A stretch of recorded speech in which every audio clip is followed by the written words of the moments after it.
Welcome back to Coffee and Conversation. No coffee today. Dr. Pepper. And we don't have the black cat cup because we have the black cat. He's running around here somewhere. And as you've noticed lately, I'm sure, Audie has been very anxious to be in front of the camera recently. This is his new thing. The weather is bad, and I think he wants you all to feel sorry for him. So he'll just run around, and it's like, look at me, the poor cat, it's snowing outside, it's all my mom's fault. So I think this is just one giant kitty pity party. So I'm sure we will see him. Now, yesterday, we were talking about the trends in decluttering, and most of them are moving in the direction of minimalism. And we will talk about that when we come back. And we're also going to talk about what it is from these minimalist philosophers, if you want to call them that, minimalism gurus, that we can take and use it to our advantage without forcing ourselves to buy in to their entire life reality. So, when we come back.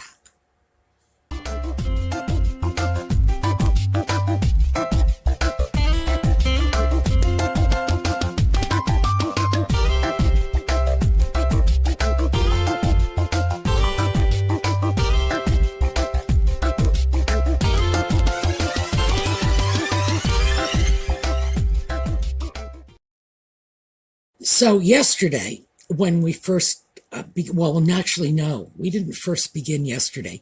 We first began this a year ago when we were talking about just distancing ourselves from the chaos of 2020 and all of the baggage we still have that we acquired in 2020. But in 2024, we first started dealing with decluttering yesterday, and I spoke about the major trends that are out there now: minimalism, Marie Kondo, and Swedish death cleaning. And they have common threads. All of them seem to be moving into a minimalist footprint. Let's get rid of our stuff. So that's all well and good. I mean, some of us actually do want to just plain get rid of our stuff. I think most of us, however, really just want a cleaner, tidier, more organized environment. We want to keep the stuff we like and need, and they're not always the same thing. We talked about that yesterday. Yeah. I need that bathroom toilet brush, but I don't love it. So, sorry, Marie Kondo. We want to keep the things we love and the things we need, and we just want things to be a little tidier, a little more organized, a little more normal. So, we don't need to buy into all of the various strange and different philosophies that are wrapped up in this minimalist lifestyle. No, we can take the things we need and get rid of the rest. So for me, I am immediately rejecting all of the philosophical aspects of this. As I said yesterday, I have no problem with Marie Kondo's Shintoist beliefs, but they're not mine. They're hers. It's not my religion. It's not my culture. It's not something that works for me, and I have no desire to buy into it.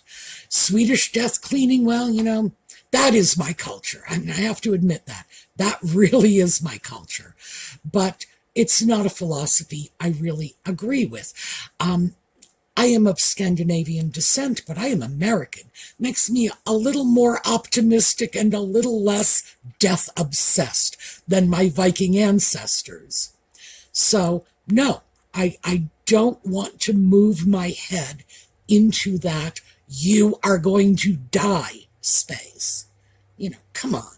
If anything is going to suck your will to live, it is constantly telling yourself that you're not going to be here forever. Oh, except me. I think I'm going to be here forever. And by the way, you should adopt the same philosophy. Just say, death is for somebody else. I'm going to be here forever. Because I have an optimistic temperament. And I don't want to get into any kind of philosophy, even if it's just a philosophy of cleaning, that brings me into a bad headspace. I don't need that. Who does? I want things to be more upbeat. I want them to be livelier. To that end, see, there's a segue here.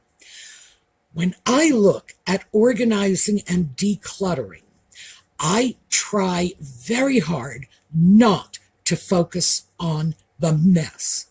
Like, no, somebody else can focus on the mess. I want to focus on the space as it will be when the mess is eliminated.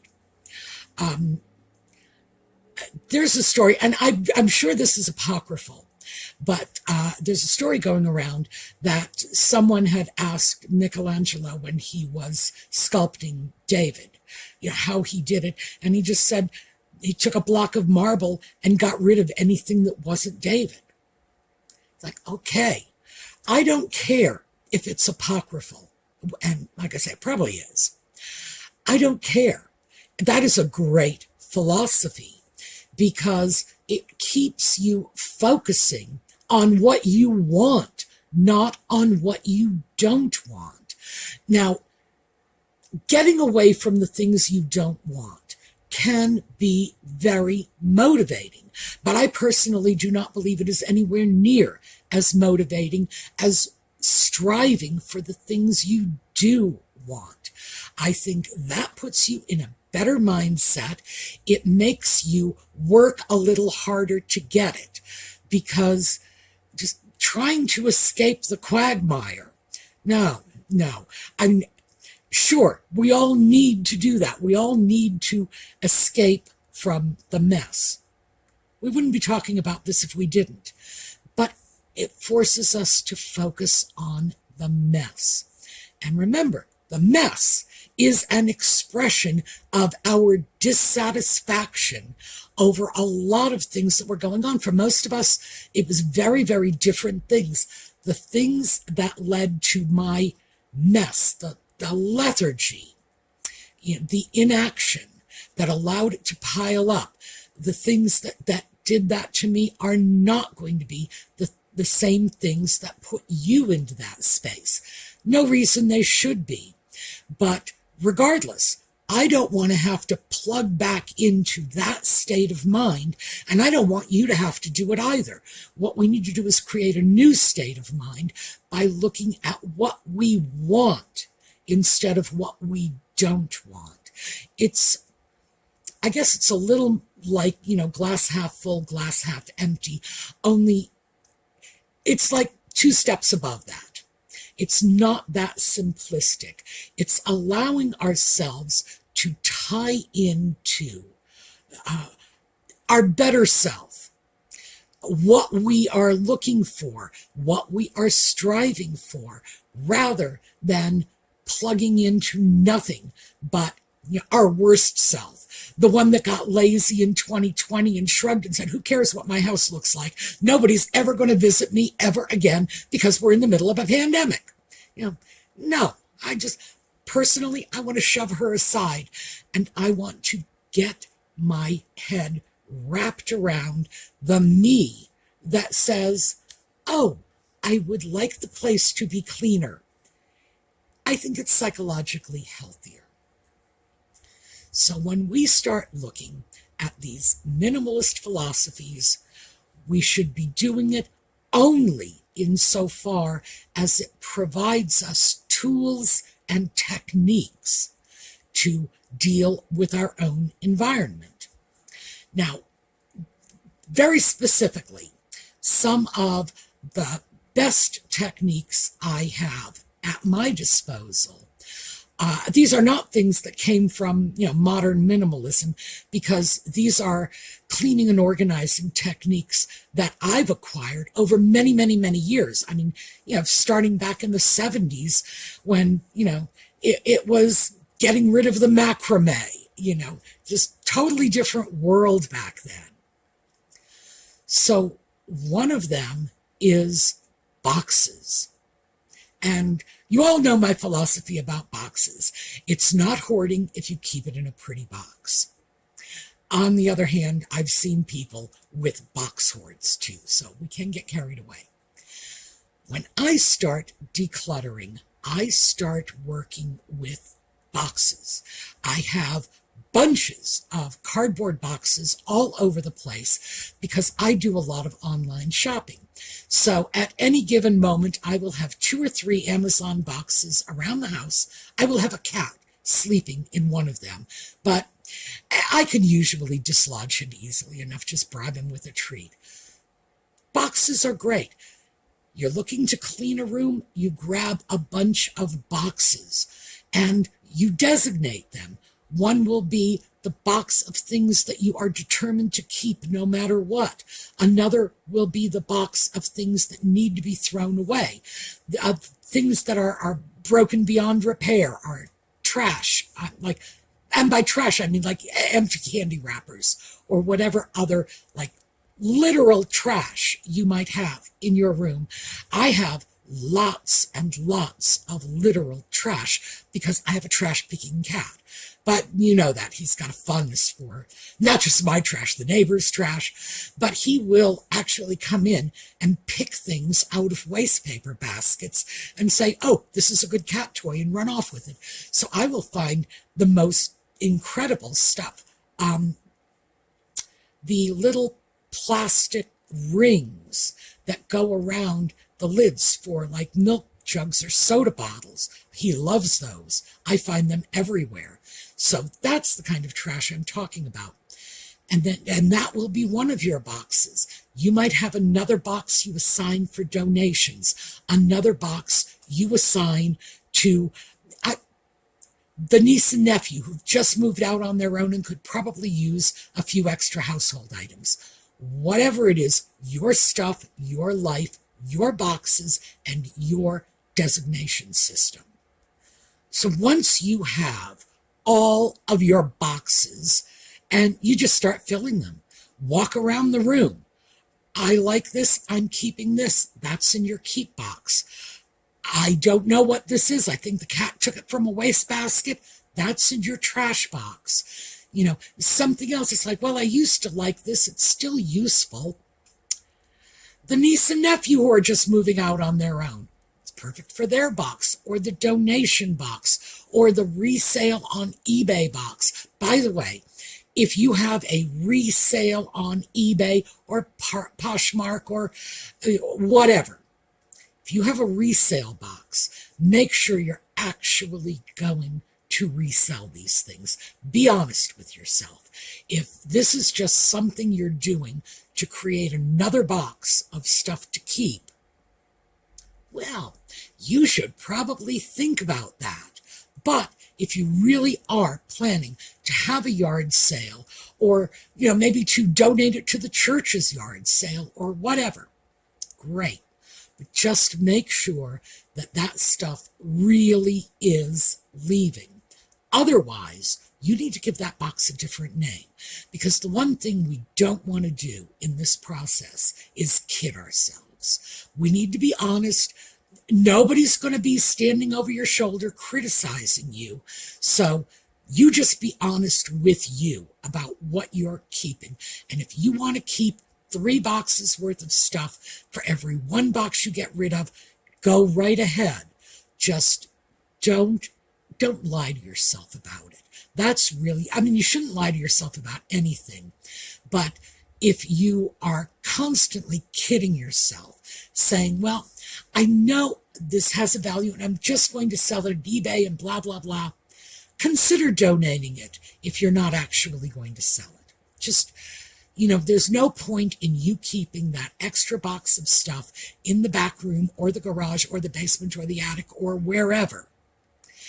if it could actually be leaving your space, which is what we want, and doing someone else some good. So keep that in mind. But I like the box system. Just boxes, and you just fill them up. And one of the things I like about this is, for me anyway, and maybe this will work for some of you as well, it allows me to go into a room, start making progress, making real progress, because I am literally picking things up and putting them in boxes. And I can spend as much or as little time as I want doing this. So if I'm waiting for, the kettle to boil, I can go in and spend 2 or 3 minutes just picking up a few things and putting them in boxes. Then I can come back. And later, if I have an extra hour, go back and do the same thing. So that's why that particular system works for me, because of the flexibility in terms of time. Also, I can do that while I am doing something else. Let me get my something else out here. I have so many of these, I never know where they are at the moment. All right. This is my MP3 player. This is Audie's favorite part of the MP3 player. I have to really guard those earbuds. If you don't have an MP3 player, I strongly suggest you go out and get one. This one I got used on eBay because it's a brand, and it's a model, in fact, of an MP3 player I had almost 20 years ago that I beat the daylights out of that, but I've still got it. It still works. It doesn't work as well as this one does, because this one is newer, and not just newer to me, but newer, period. But I will put all kinds of stuff on this. Everything from talking books, recorded books, to college lectures. I love it.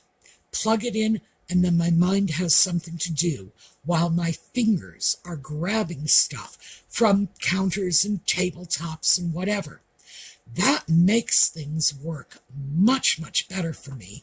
And like I said, these things are, I shouldn't, oh, God, okay. I'm going to tell you. I just had that quick little argument in my head. The original that I had, the reason I keep going back to this particular model, which I can only get used on places like eBay now, because they're no longer making it, is because I used to take it to the gym with me, and I invariably dropped it in the toilet almost every time I was at the gym. Yep, it survived being flushed a dozen or more times. And I realized at that point that thing was indestructible. And like I said, the original, the one I flushed so many times, I've still got. So, yeah, that makes things go faster. And I wanted to throw that out because I want to give you some practical stuff, not just a bunch of philosophical notions, but practical realities. For those of you who have trouble just plain getting started, let's just go back to what we talked about at the beginning of 2023. We need to set goals, and goals are broad global things. So if I go in and the dining room's a mess, my goal is to clean the dining room. That's a goal. It's not a plan, because goal here, plan, plan is in the next county. They're so different. The goal is just what I eventually hope to accomplish. The plan is specifically how I'm going to accomplish it. So if I go in, my goal is to clean the dining room, my plan is going to need to be more concrete and specific. How do I wish to tackle the mess? What is in the dining room? What are the things that are here that are so alienating for me that I need to get them somewhere else, either completely out of my environment or back wherever it is they actually belong? And that is our plan. Now, fortunately for us, we've got a short month coming up, February. And February is a great month to plan for because it has 4 weeks. Lovely. And that means we can tackle the project of cleaning the dining room conveniently in 4 nice little segments. So, yeah, look at it and just say to yourself, I think that a quarter of this job is going to be gathering everything up that needs to go out. So that will be what I do the first week of February. And then we'll look at, say, the second phase. And maybe that's going to be rearranging the furniture, deciding what things we have here that we would like to keep, and other things that we want to remove, get rid of. That can be planned, phase 2 of the plan. By the time we are hitting phase 3 and 4, we're starting to do some actual cleaning. And maybe phase 3 is going to be, let's get in and, vacuum the floor or wash the floor or whatever, clean off all the furniture, get that pledge and that little microfiber rag out and start tidying everything up. Maybe we want to wash the curtains. And then by the time we hit the final phase, we're kind of rebuilding. We're putting back the character into our room, because remember, week 1, we hauled everything out. And that, now mind you, that is just a broad overview of a generic plan. That might not be the plan for you.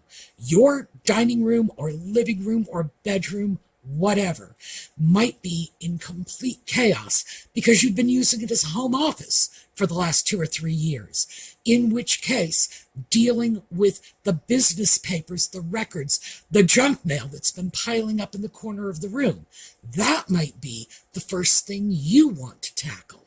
So you have to be flexible with this and make it work for you. But number 1, set the goal. Number 2, go into that room, look around, and start creating the plan. The room, well, the mess, is going to dictate your plan. And we're not going to get around to cleaning and organizing until we are at least halfway through with our plan. The other thing, and I want to stress this, and this is never part of anybody's plans except mine, and I hope yours, baby steps. Do not set your goals too high.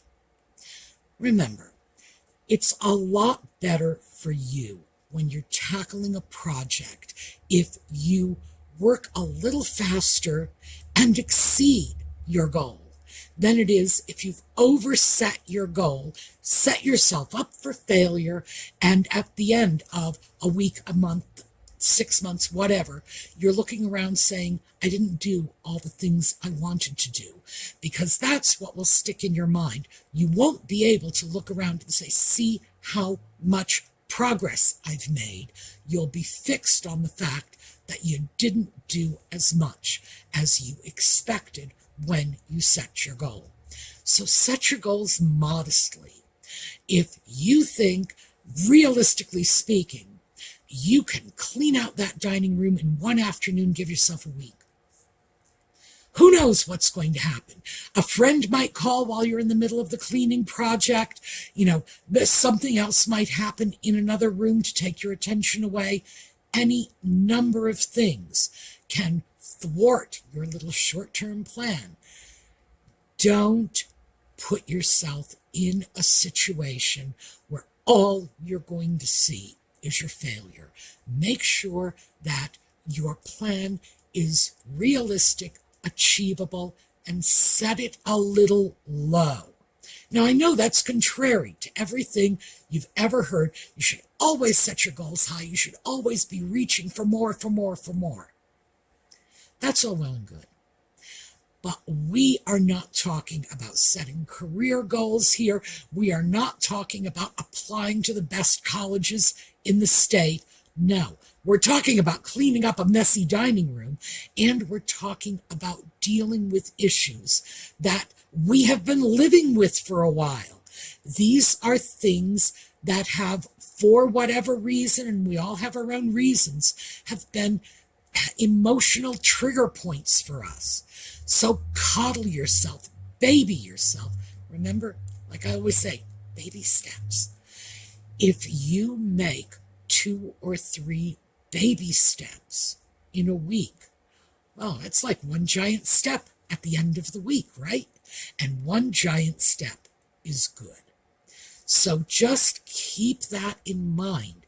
You don't have to do everything all at once. You shouldn't set goals that are just going to make you feel like a failure if you don't achieve them. So just be gentle with yourself.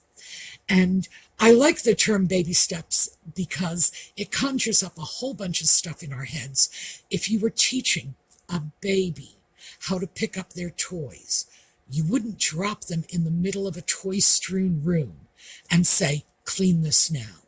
No. So we're going to pick up that block and we're going to put that block in the toy box. We're going to pick up that truck and we're going to put that truck in the toy box. Treat yourself like that. There is no reason that you should not be getting the same kindness and consideration you would show anyone else. And we all need a little coddling. We all need a little pampering because we are pulling out of a difficult time. So I have a few things that are in my life that are aspirational, the goal setting things. David Beckham, boy, he's at the top of the list. I recently watched the documentary Beckham. By the way, it's very good. If you haven't seen it, very, very good. And that man has serious OCD issues, like serious. I was in love. I saw his closet with the drawers and the socks all laid out, and I thought, oh, the man of my dreams. Yes. It's all quite organised. Jackets, jean shirts, and then it goes from jumpers, cardies to t-shirts, underwear, socks. That, for me, is aspirational. It is inspirational, too, because I look at that and say, oh, I want my drawers to look like that. I want that man to come to my house and organize everything for me. Well, it's not going to happen. So I need to organize my own situation. And I can keep Beckham in my head as a role model. And as long as I don't get quite as excessive as he is, the man actually noticed when someone had moved a coat hanger in his closet. That's excessive. Quite organised. These are my jeans, trousers. And someone's been in here. Someone's been in there? Someone's been in there, yeah. Come on. Don't know who. So as long as I don't do that, I think to myself, we're doing okay. We need to keep the goals in mind, but we need the concrete planning too. So what I want you to take away from this today is try the box method. If you don't have boxes, empty shopping bags will do just as nicely, but try it. See if that doesn't help, and it can be as simple as the Walmart bag is the stuff I'm going to keep, the Target bag is the stuff I'm going to donate, etc., etc. Give it a try. Try it for a week. Just go in and start doing it. Don't take the bags out of the room. Whatever room you're cleaning, leave those bags there so that every time you have a few minutes and, the motivation to get going, you'll be able to go in and throw one or two more things in your bags.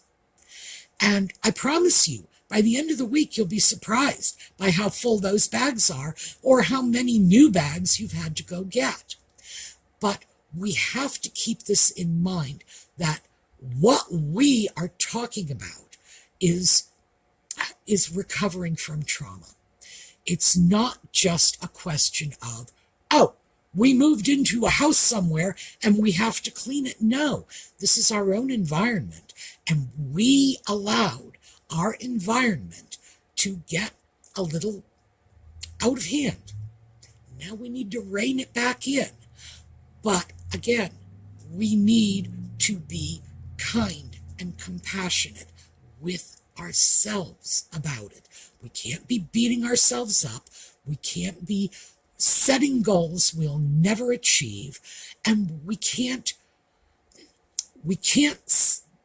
sit there at the end of the day saying, I didn't do as much as I wanted to.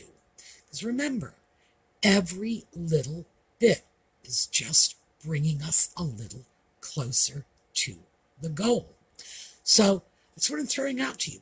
Try the box method. See if it works, because it's one of many.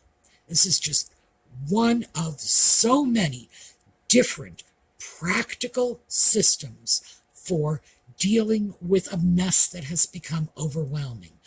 Give this one a try. I promise you there are more, and I will bring them to you. So that is what I have for you today. I'm going to get out of here on time today. So are you. Let me just quickly show you this. I'm going to take this off. This is another one of Elizabeth's mother's scarves. It's very large, so I'm going to have to kind of show it to you in sections. It's a very abstract design, so mostly what you'll be seeing is the colors. And this is not usually what I would consider my style, but I love it. The colors really just yelled at me. They screamed out to me. So this one is staying with me, and I am having a good time with it. But I did want you to see that. Once again, thanks for all of the animal pictures. We will be making little slideshows of them. I have already downloaded music from YouTube. So, yep, and it's all lively music too, because those animals are just so gorgeous. And you can see the personality in all of them. I will give you the names of the pets when the owners have supplied them. But otherwise, just adorable cat picture, adorable dog picture. So we're going to have some nice slideshows to look forward to. And you've all got the email address now. I welcome your pictures. All right, that is what I have for you today. We are not abandoning this. We will be going back to this because it's a project we started a year ago, and I don't know about you guys, but I can say for me, I didn't make anywhere near the progress I had hoped to make by now. So for me, it is still ongoing. We are going to stick with cleaning and organizing and trying to find ways to put our minds in the right spot, the spot they need to be in to keep ourselves motivated, going forward, and not feeling like a failure, because you should never feel like a failure simply because you failed to pick something up and put it in a bag. No, that's not it. You didn't cause World War III, so give yourselves a break. And we need to remember that and continually find ways to keep ourselves motivated and to forgive ourselves when we haven't worked on our project for a week or two. All right, that's what I have for you today. We're going to take a look at a slideshow on the way out. For those of you who stay with us for Just Chatting, that will be this evening, 8 o'clock, and that's New York City time. And for everybody else, I will see you all next weekend. And meantime, have a terrific day.